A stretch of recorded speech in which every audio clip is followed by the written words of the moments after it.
Bismillahirrahmanirrahim. Today we discuss about waves.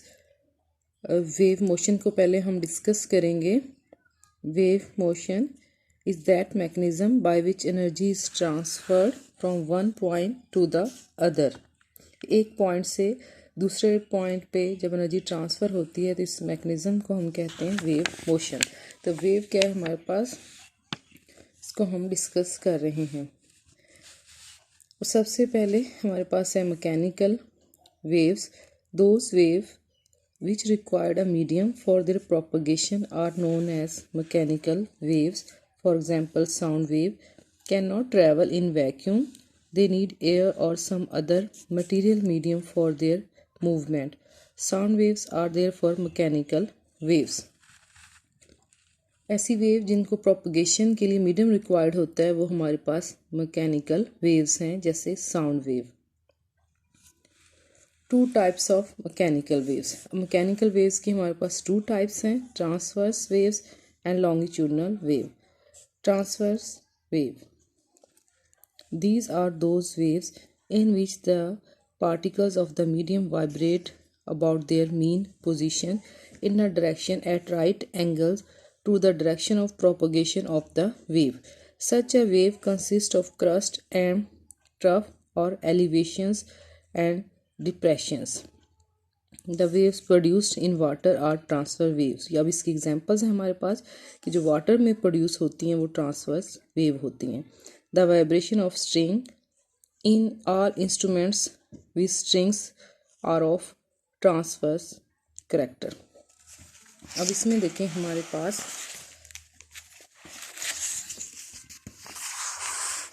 ये diagram में हमें नज़र आ रही हैं ट्रांसवर्स वेव. एक स्पोर्ट है, एक स्ट्रिंग ये अटैच की हुई है, ये पॉइंट P है हमारे पास.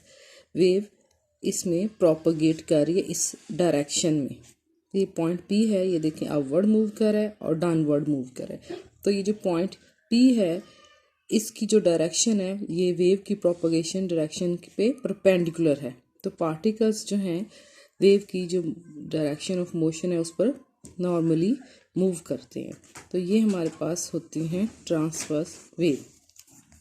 फिर हम डिस्कस करेंगे लॉन्गिट्यूडनल वेव्स को. The waves in which the various particles of the medium vibrate about their mean position along the direction of the wave are known as longitudinal wave. Consist of compression and rarefaction. अब हमने ये जो transfer wave थी इनमें हमने पढ़ा था कि इनमें क्रस्ट और ट्रफ होते हैं या फिर हम कहते हैं एलिवेशंस एंड डिप्रेशंस होते हैं. लेकिन लॉन्गिट्यूडनल वेव्स में हमारे पास कंप्रेशंस होते हैं और रेरफैक्शंस होते हैं और इसमें पार्टिकल्स ऑफ द मीडियम जो है along the propagation of the wave जो है वो मूव करते हैं. इसकी एग्जांपल्स हम देखते हैं कि ये देखें ये हमारे पास स्प्रिंग है. इसको जब हम मूव करवाते हैं तो यहाँ से ये देखिए कंप्रेस हो गया और यहाँ से स्ट्रेच है. ये कंप्रेशन है और ये रेयरफैक्शन है. फिर ये कंप्रेशन है और ये हमारे पास रेयरफैक्शन है. तो लॉन्गिट्यूडनल वेव में कंप्रेशन और रेयरफैक्शंस हमारे पास होते हैं. अब बेसिक जो वेरिएबल्स हैं वेव मोशन के उनको हम डिस्कस करेंगे. तो सबसे पहले है हमारे पास crust. In transverse wave the portion of the medium above its mean level is called crust. इसका जो मीन लेवल है उससे जो अबव हमारे पास है पोर्शन वेव का उसको हम कहते हैं क्रस्ट. जैसे हमारे पास इस डायग्राम में देखें तो ये हमारे पास क्रस्ट है. फिर हमारे पास है trough. In transverse wave the portion of the medium below it's mean level is called trough. अब इसमें देखें ये ट्रांसफर वेव है हमारे पास, तो इसमें ये जो मीन लेवल से अबव है ये पोर्शन ये क्रस्ट है और ये ट्रफ है. वेवलेंथ. अब हम वेवलेंथ को डिस्कस करेंगे. Distance between one crest to the next crest is called the wavelength and it is denoted by lambda. अब इसमें ये देखें एक क्रस्ट से दूसरे क्रस्ट तक या फिर एक ट्रफ से दूसरे ट्रफ तक, या फिर एक क्रस्ट और एक ट्रफ यहाँ तक। तो यहाँ से यहाँ तक एक क्रस्ट एक ट्रफ, ये हमारे पास एक वेवलेंथ है। या फिर हमारे पास एक क्रस्ट से दूसरे क्रस्ट तक का जो डिस्टेंस है इसको भी हम वेवलेंथ कहेंगे। या फिर एक ट्रफ से दूसरे ट्रफ तक का जो डिस्टेंस है लैम्डा, उसको हम वेवलेंथ कहेंगे। नेक्स्ट हम डिस्कस करेंगे टाइम पीरियड को।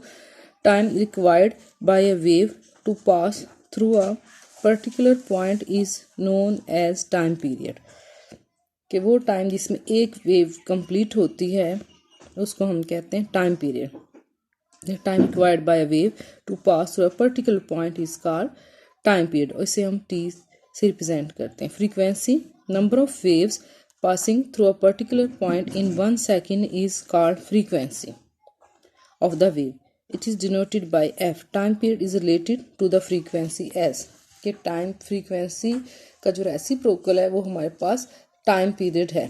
तो number of waves passing through a particular point, कि किसी पॉइंट में से 1 सेकेंड में जितनी वेव्स पास आउट करेंगी तो वो हम कहते हैं कि उसकी फ्रीक्वेंसी है। नेक्स्ट हमारे पास है amplitude. The maximum displacement of a particle of the medium is called amplitude. तो maximum displacement उसको हम amplitude कहते हैं। अब इस डायग्राम में देखें कि यहाँ से यहाँ तक का ये जो maximum displacement है वेव का, इसको हम कहते हैं amplitude। और यहाँ पे इस डायग्राम में यहाँ से यहाँ तक का ये जो डिस्प्लेसमेंट है maximum, this is amplitude of the wave. ये थी basic properties, basic variables of wave motion. Next हमारे पास है, हम एक्सप्लेन करेंगे मैकेनिकल वेव्स को।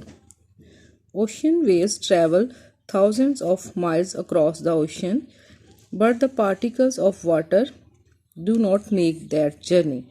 When we shout at friend, a sound wave may travel across a room through the air, but the air molecules do not travel that distance. तो हम जब बोलते हैं तो दूसरे रूम में हमारी जो साउंड है वो सुनाई दे रही होती है।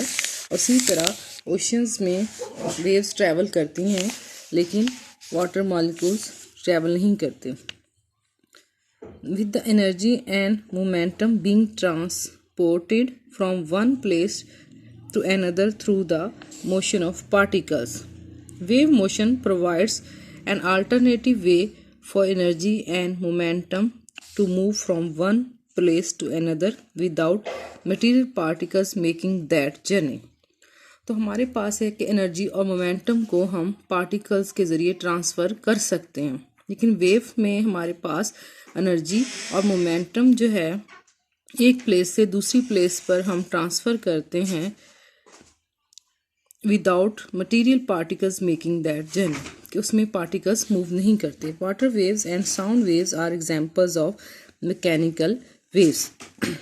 वाटर वेव्स और साउंड वेव इन दोनों को मीडियम रिक्वायर्ड होता है, which are waves that travel through a deformable or elastic medium. They originate when some portion of the medium is displaced from its normal position of the medium and released. जब हम medium में कोई disturbance create करते हैं तो फिर ये wave जो हैं वो क्रिएट होती हैं। Because of the elastic properties of the medium, the disturbance propagates through the medium, कि जो डिस्टर्बेंस हमने मीडियम में क्रिएट कर दी है तो वो जो है डिस्टर्बेंस वो मीडियम में प्रोपगेट करेगी। On the microscopic level such mechanical properties as the force between atoms are responsible for the propagation of the mechanical waves. तो ये मैकेनिकल वेव्स की प्रोपगेशन का ज़रिया होती हैं। अब हम कुछ जनरल प्रॉपर्टीज़ वेव्स की इनको हम डिस्कस करेंगे।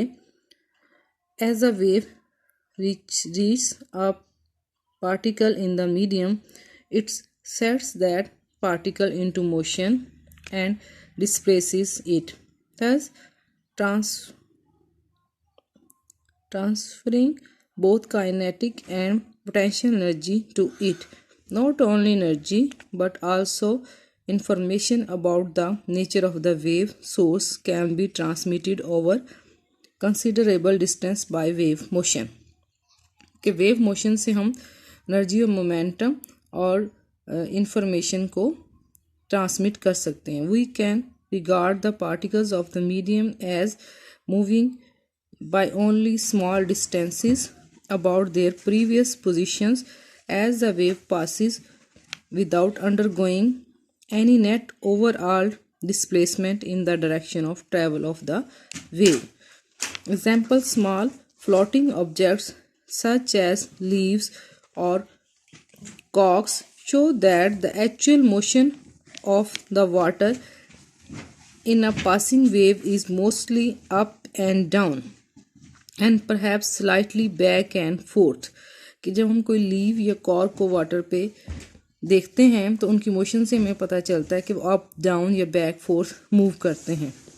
After the wave passes the object in more or less where it's started before the wave passed. This fact was already realized in the 15th century by Leonardo da Vinci, who wrote of water waves. It often happens that the wave flees the place of its creation, while the water does not. ये wave जहाँ पे produce होती हैं वहाँ से next propagate करती हैं, लेकिन वाटर अपनी जगह को नहीं छोड़ता. Like the wave made in a field of grain of the wind, where we see the waves running across the field while the grain remains in place. जब हम किसी फील्ड में देखते हैं तो वेव मूव करती हुई हमें नज़र आती हैं, लेकिन जो ग्रेन्स हैं वो अपनी जगह पे रहते हैं. तो ये हमारे पास थी जनरल प्रॉपर्टीज़ ऑफ वेव.